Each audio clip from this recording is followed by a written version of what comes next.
Good evening. Welcome to Intel 300. I'm Rowan Sharma, and I'll be your instructor for the next 8 weeks. So I wanted to introduce myself and give you some expectations on the course. First, this course is designed to make you think like an Intel analyst. How to approach current problems in intelligence, whether they're at the tactical or the strategic level. That's the main goal of the course. The secondary goal is to teach you how to write.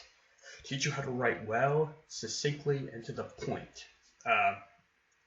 Intel, in case you don't know, Intel is how you write is how you're going to do in Intel.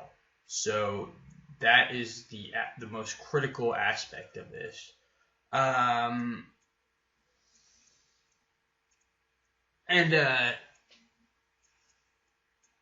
Just want to give you a little bit about myself. I currently work at a place called the Defense Threat Reduction Agency, DTRA for short. It's a DoD entity that does counter weapons of mass destruction. I've been working there for about 8 or 9 months, and before that I worked at Department of Homeland Security, Transportation Security Administration. And before that I was an Intel contractor with the Department of Defense. So if anyone works in DC area or wants some future career advice on contracting, working for the government, feel free to give me a call and I can give you the laydown. I was also an Army officer for 7 years, so if you're deployed, I understand where you're coming from. So it's a little bit about myself. Just wanted to kind of introduce you to the course, and you saw the material, kind of the research section. As the material says, you always want to have a hypothesis. The whole point of Intel is that you're trying to answer your question, and the hypothesis is your initial question. For your hypothesis, be as specific as possible. I can't reiterate that enough. And in your future papers, as you go through the course, I want specificity. For example, I don't want to hear, your hypothesis shouldn't be, is Iran going to be a threat in 2025? That is not a good hypothesis. A better hypothesis is, will Iran have missile capability to have the range as well as the capability to launch a nuclear payload against targets in Western European countries by 2025? That's a little bit better of a hypothesis. And you could even be more specific in that. But you want your hypothesis to be as narrow as possible, because you're going to send a collection asset against that hypothesis. And I'll talk about that more in detail in a second. For your research, you should build on an argument.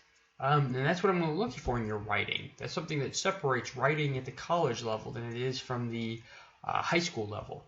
I don't want a history of Iran. I don't want a history of the Iranian nuclear program. I want you to make an argument that says, yes, Iranian nuclear program is going to be effective in 10 years, or it's not going to be effective. I want you to back that up with evidence. That is the key to writing at this level. So you have a thesis, or your hypothesis, you have a thesis, and then you back it up with evidence. That's where your writing should go. That's where your research will go. And I just want to make sure that tone is at the onset. The fun thing I would just say is, like, life and death matters these are life and death matters for Intel folks.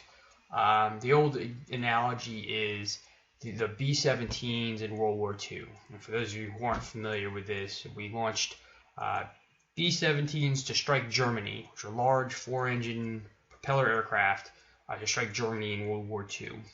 And after every mission, about 1 in 5, 1 in 4 would not return back.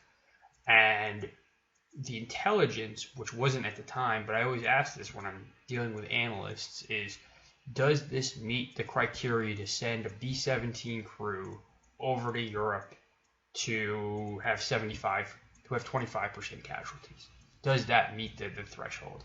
That's the type of analysis or argument you need to be as clear as possible. So if you say, I want to target the power plants in Germany, the next question I'm going to ask you is, are you going to risk the lives of 25% of your people to be able to do that? And that's kind of the bread and butter for Intel. So I wanted to kind of give that update, and just give you an introduction to myself. I'll try and post something on YouTube every week or so. And if there's any questions, please let me know.